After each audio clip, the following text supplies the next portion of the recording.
Saudara-saudara yang terkasih di dalam Tuhan Yesus Kristus, pada malam hari ini tema renungan kita yaitu saat teduh pagi hari.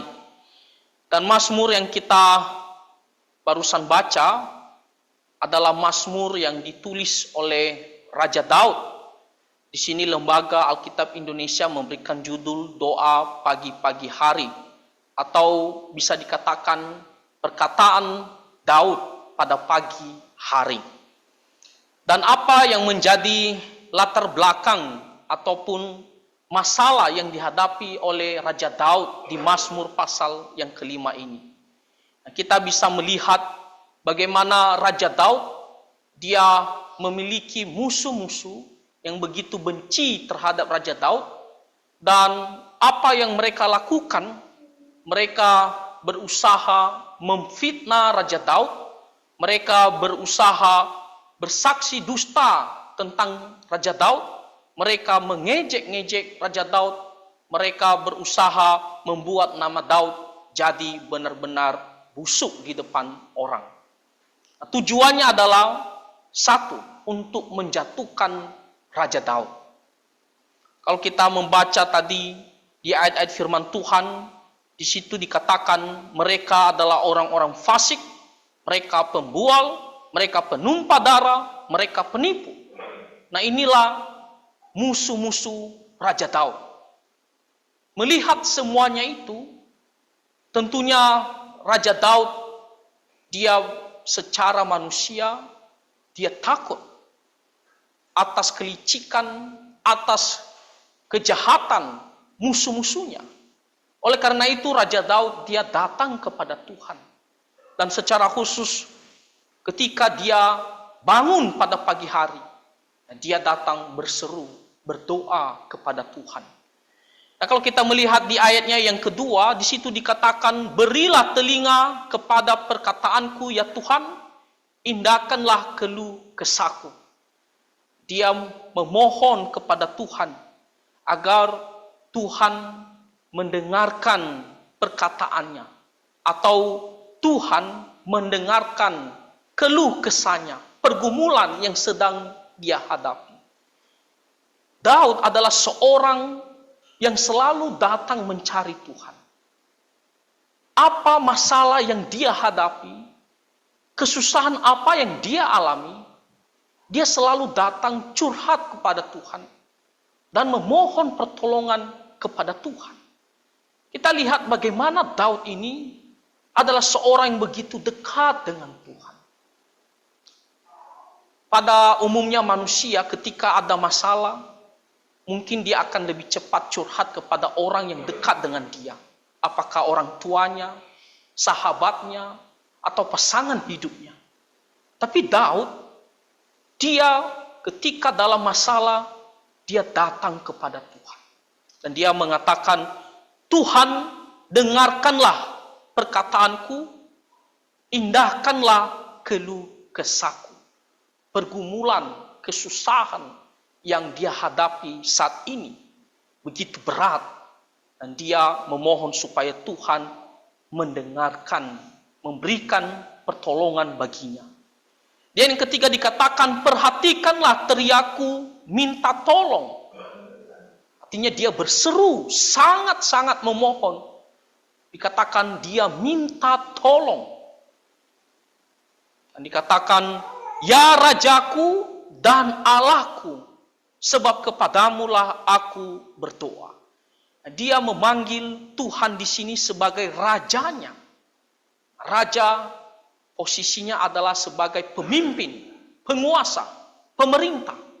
Dan di sini dikatakan Tuhan adalah rajanya, artinya yang memerintah dia. Kita lihat Daud itu adalah raja pada saat ini. Dia adalah pemimpin bangsa Israel. Tapi dia mengatakan rajanya adalah Tuhan. Pemimpinnya adalah Tuhan. Dia hanyalah seorang hamba yang harus tunduk terhadap pemerintahan Tuhan Allah.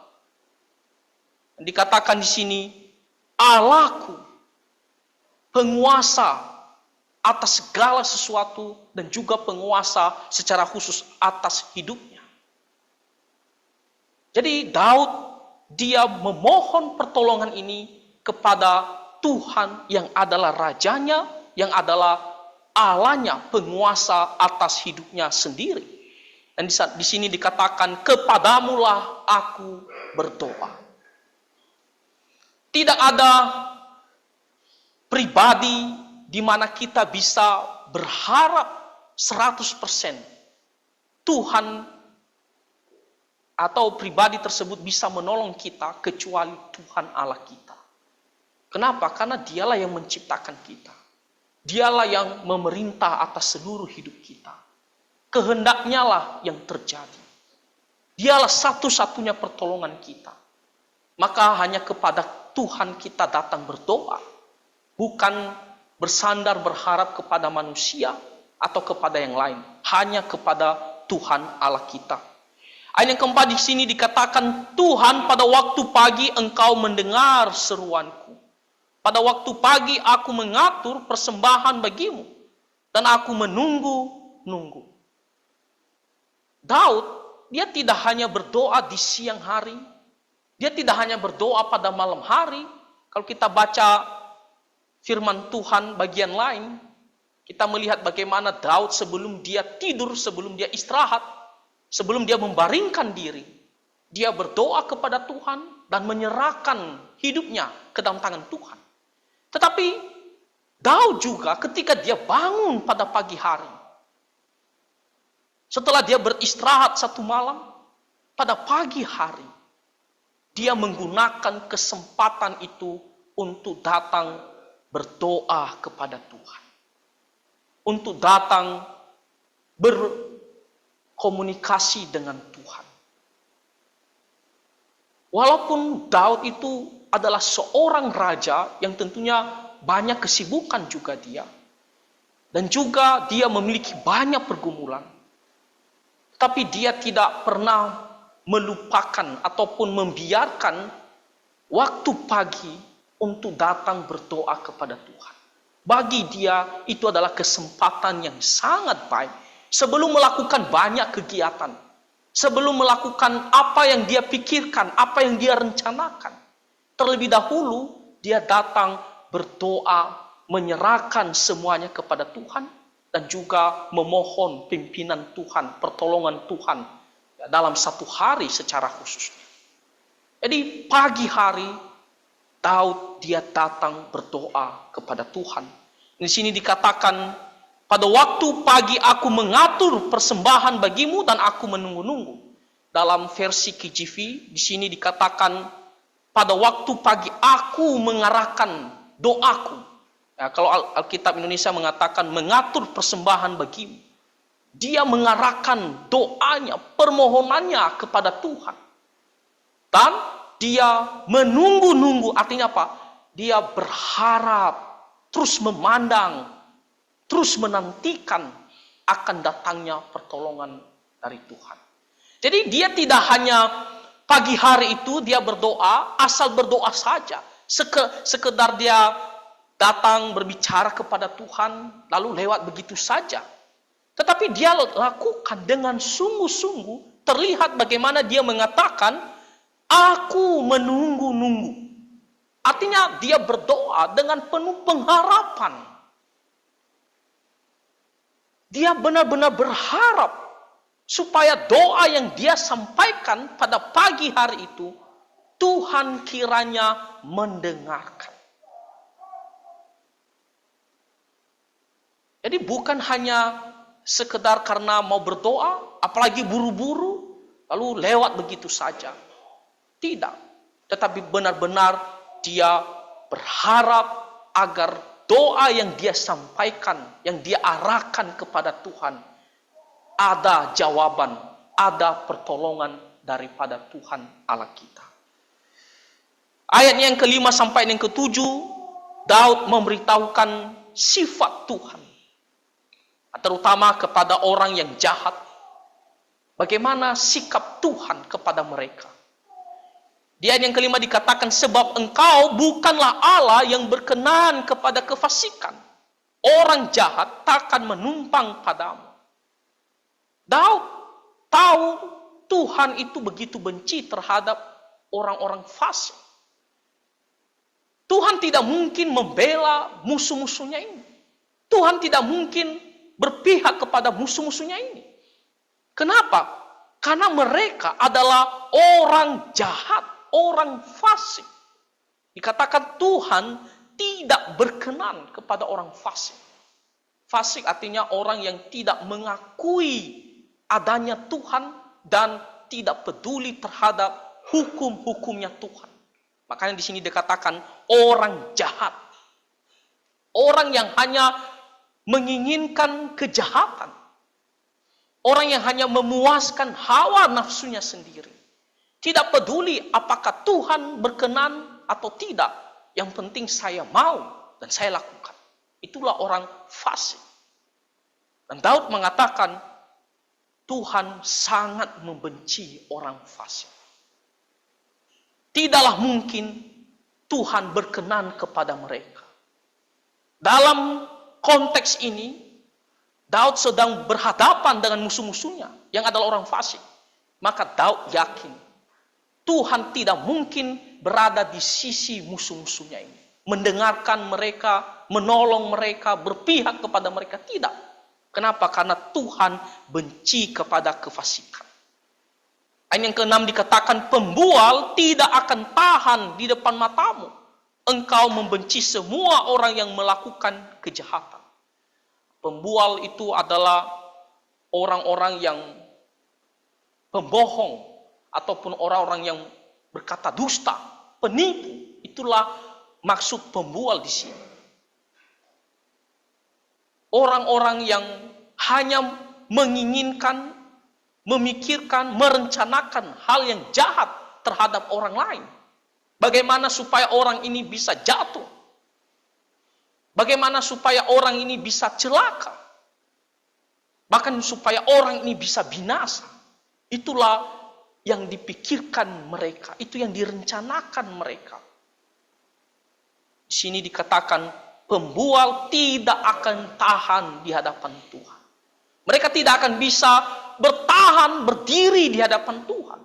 Pada waktunya Tuhan akan menghakimi mereka dan Tuhan akan menjatuhkan hukuman bagi mereka.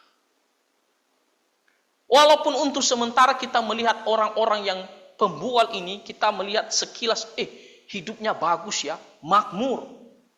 Seolah-olah tidak ada masalah.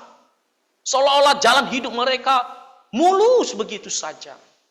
Seolah-olah kehidupan mereka itu jauh lebih makmur daripada orang-orang yang takut akan Tuhan.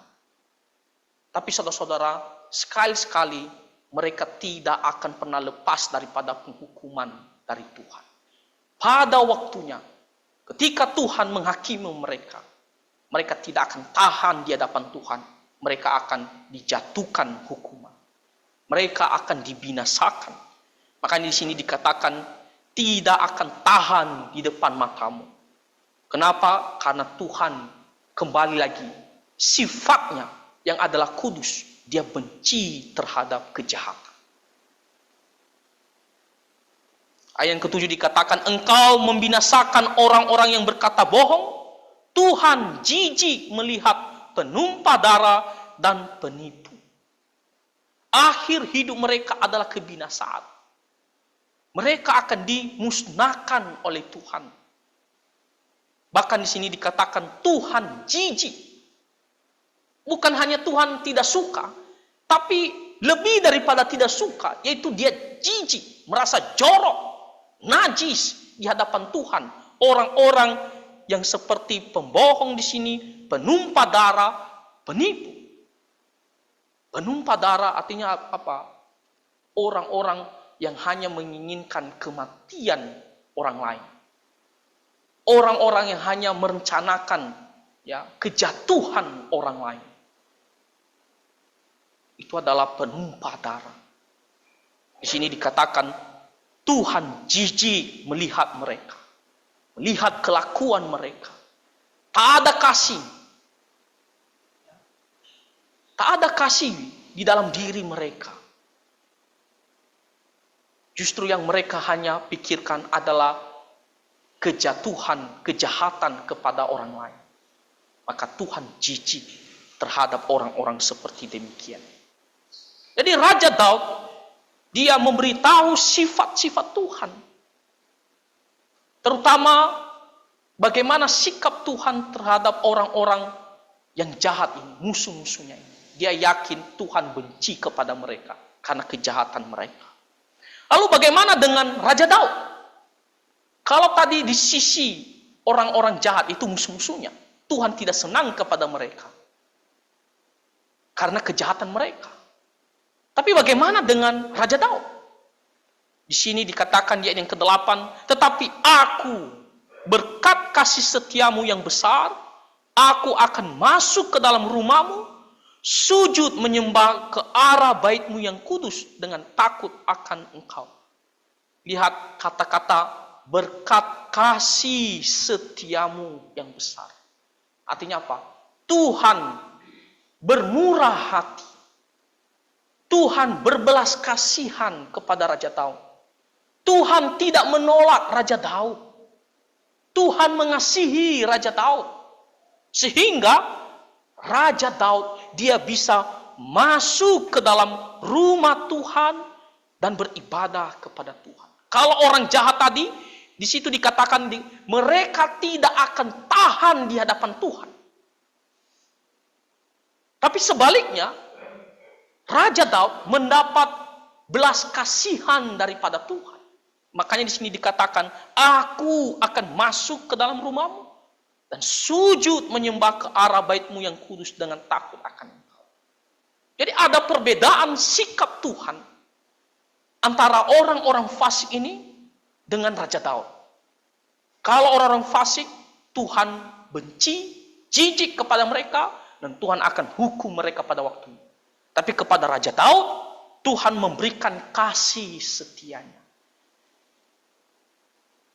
Di sini dikatakan yang ke-9, Tuhan, tuntunlah aku dalam keadilan, karena seteruku, ratakanlah jalanmu di depanku. Tuntunlah aku, bimbing aku, pimpin aku di jalan kebenaranmu, di jalan firman Tuhan.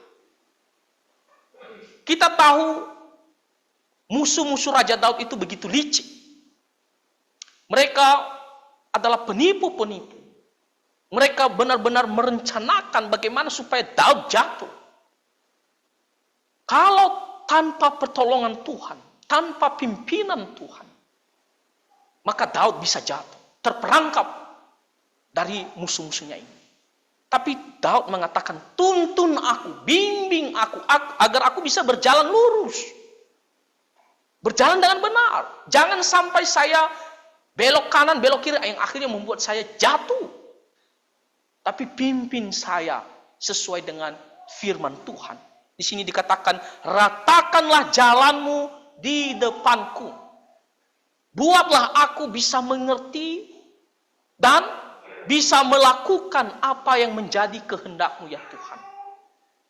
Buatlah aku bisa gampang mengenal apa yang menjadi kehendak-Mu dan sungguh-sungguh menjalankan firman Tuhan. Makanya di sini dikatakan, ratakanlah jalanmu di depanku. Jalanmu itu berbicara tentang kehendak Tuhan, firman Tuhan. Jadi Daud benar-benar memohon pertolongan Tuhan terhadap musuh-musuhnya yang mengelilinginya, yang begitu licik. Daud meminta Tuhan agar Tuhan memimpin dia. Jangan sampai dia jatuh terperangkap daripada orang-orang yang jahat. Tapi biarlah dia terus berjalan lurus, terus berjalan sesuai dengan firman Tuhan. Karena kalau dia sampai jatuh dengan hidup tidak sesuai dengan firman Tuhan, maka hal itu akan menjadi sukacita musuh-musuhnya, orang-orang fasik itu. Lalu firman Tuhan di ayat yang ke-10 dikatakan, sebab perkataan mereka tidak ada yang jujur, batin mereka penuh kebusukan, kerongkongan mereka seperti kubur tengah-nganga. Nah, di sini Raja Daud kembali berbicara tentang orang-orang fasik ini. Bagaimana sikap hidup mereka, perilaku mereka, karakter mereka. Dikatakan tidak ada yang jujur. Mulut mereka hanyalah penipu. Mereka tidak berkata apa adanya. Mereka selalu mengucapkan kata-kata dusta. Orang-orang yang munafik. Tak ada kebenaran dari kata-kata mereka. Mereka hanya ingin menjatuhkan orang lain. Di sini dikatakan, batin mereka penuh kebusukan. Hati mereka tak ada yang bersih. Busuk. Yang mereka pikirkan, yang mereka inginkan adalah jahat. Bukan sesuatu yang baik. Maka di sini dikatakan busuk batin mereka. Orang-orang yang tidak ada kasih dan tidak ada rasa takut kepada Tuhan. Tapi ini adalah orang-orang yang jahat dan menjadi kesukaan mereka.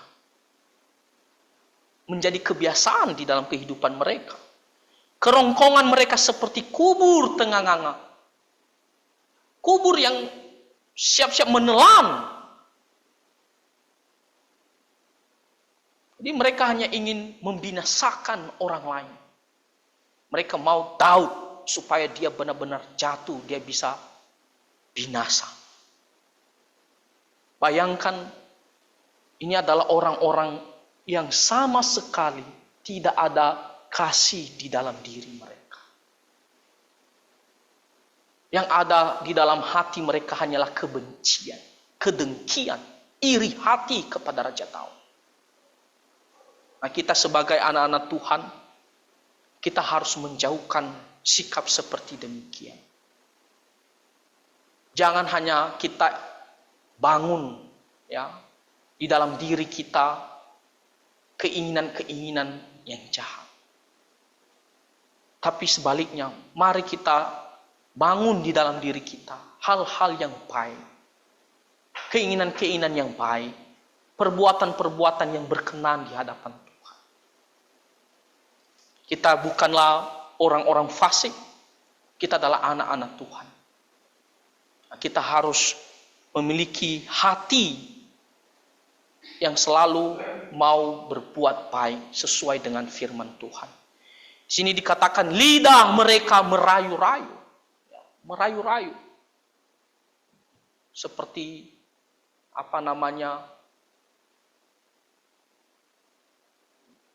orang-orang yang licik ya. Bagaimana mereka bisa buat orang ini bisa terperangkap, terperdaya. Akhirnya jatuh, merayu-rayu. Jahat sekali perkataan mereka.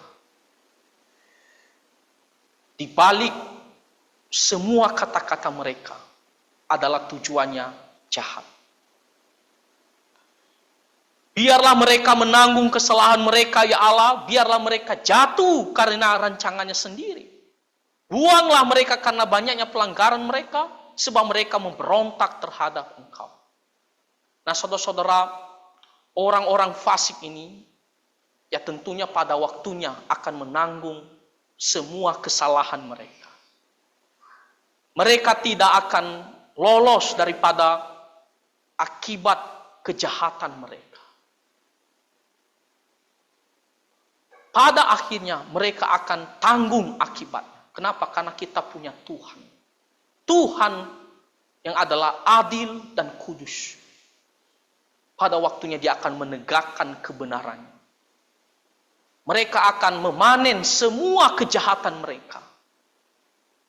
Meskipun di dunia ini mereka belum merasakan hukuman itu. Tapi pada akhirnya nanti mereka juga akan menanggung hukuman. Jadi kejahatan akan berbuahkan penghukuman daripada Tuhan. Dikatakan akan tanggung hukuman mereka.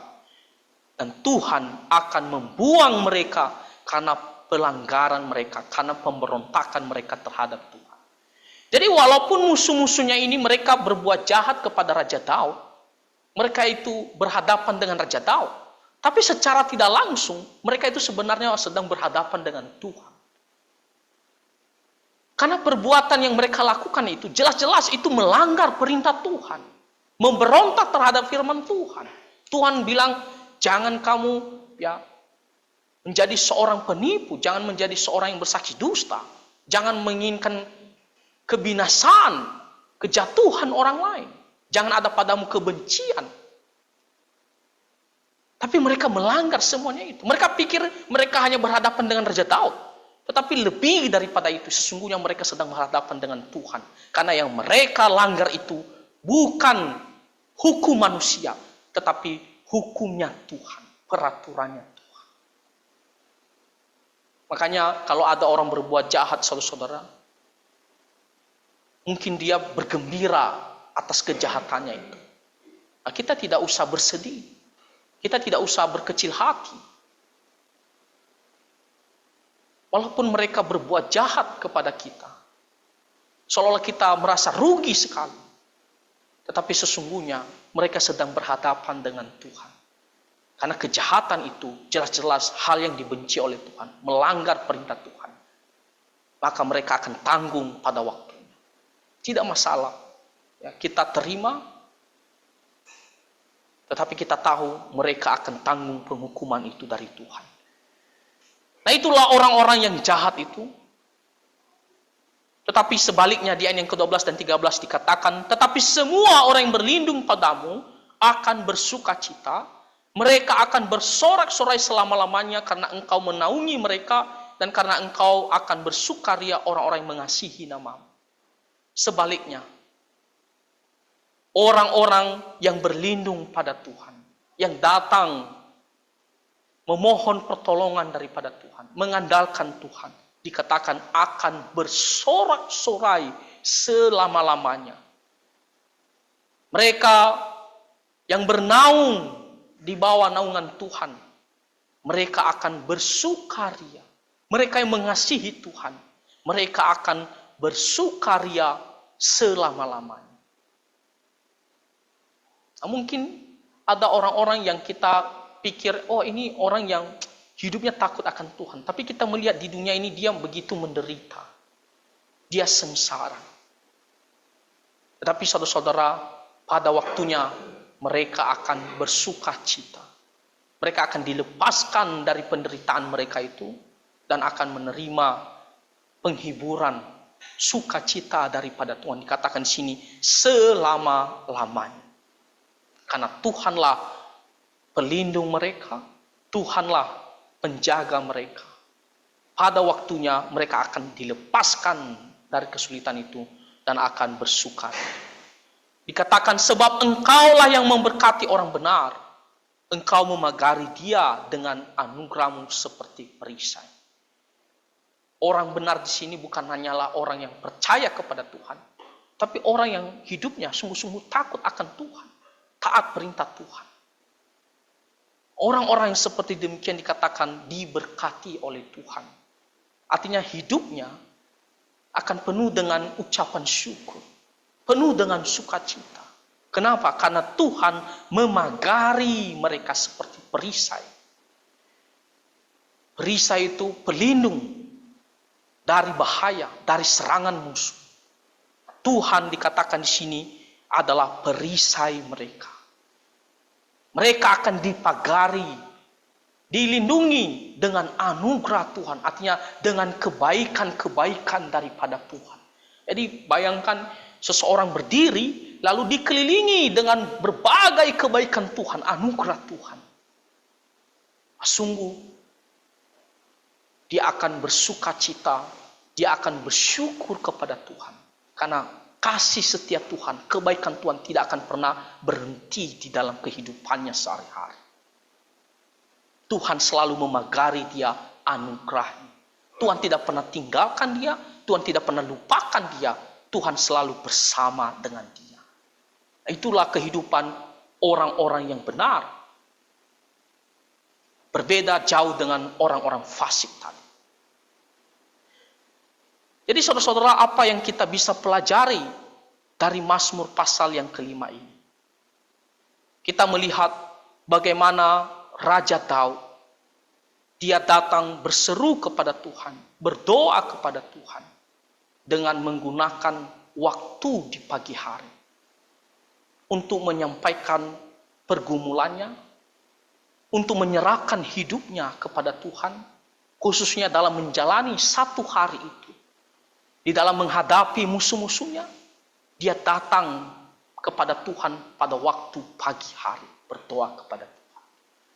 Jadi berdoa itu berserah kepada Tuhan bukan hanya di siang hari, bukan hanya di malam hari, tetapi pagi hari itu adalah kesempatan yang sangat baik juga.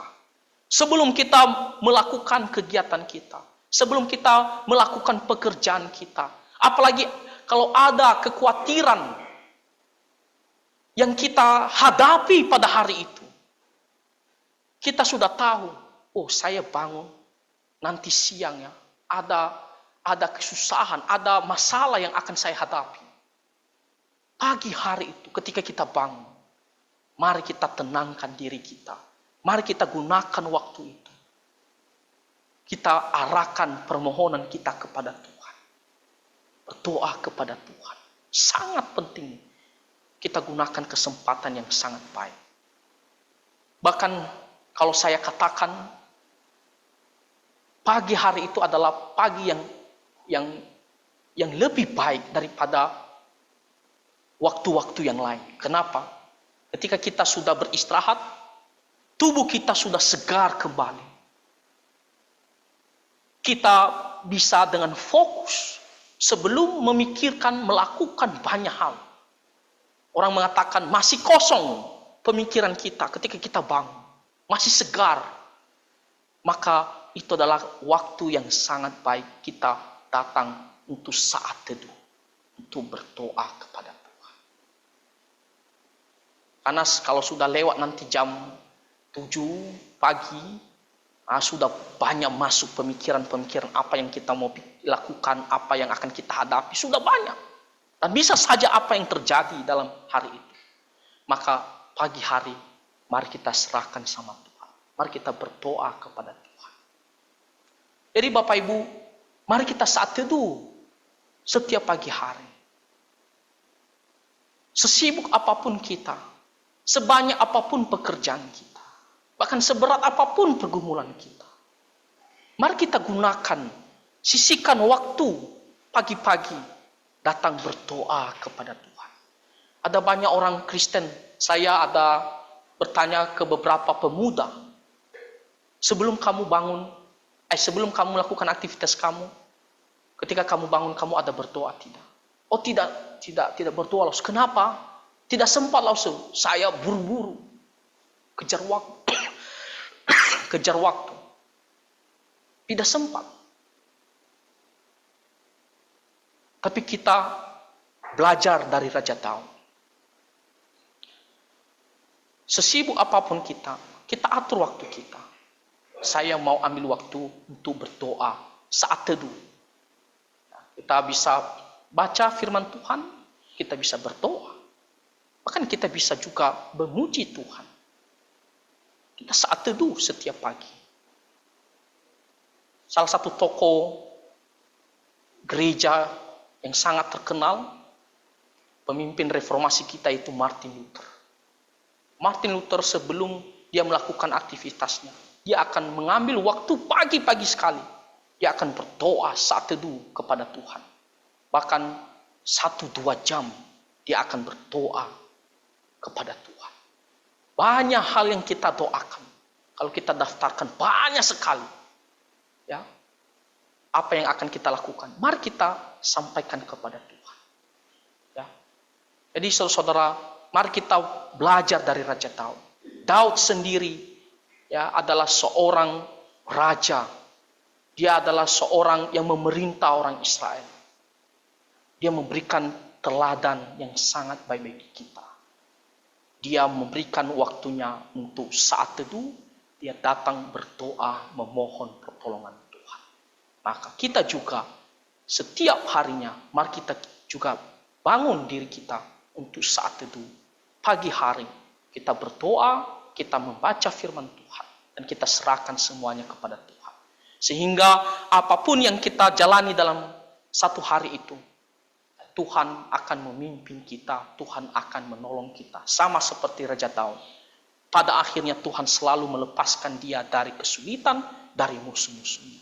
Karena dia selalu datang berserah kepada Tuhan. Kiranya Tuhan menolong kita melalui firman Tuhan ini. Mari kita bersatu di dalam doa. Bapa Surgawi, kami sangat bersyukur untuk teladan yang sangat baik dari Raja Daud, di mana pada pagi hari ia datang berdoa, berseru kepada Tuhan, menyerahkan hidupnya, memohon pertolongan daripada Tuhan. Biarlah kami juga anak-anak Tuhan, sebelum kami melakukan aktivitas kami pada pagi hari, kami datang juga berdoa, menyerahkan hidup kami, dan tentunya memohon pertolongan daripada Tuhan. Dan biarlah hidup kami nantinya selalu dipimpin dan disertai oleh Tuhan. Terima kasih ya Tuhan, ampunilah dosa-dosa kami, supaya kami layak di hadapan. Dalam nama Tuhan Yesus kami berdoa. Amin.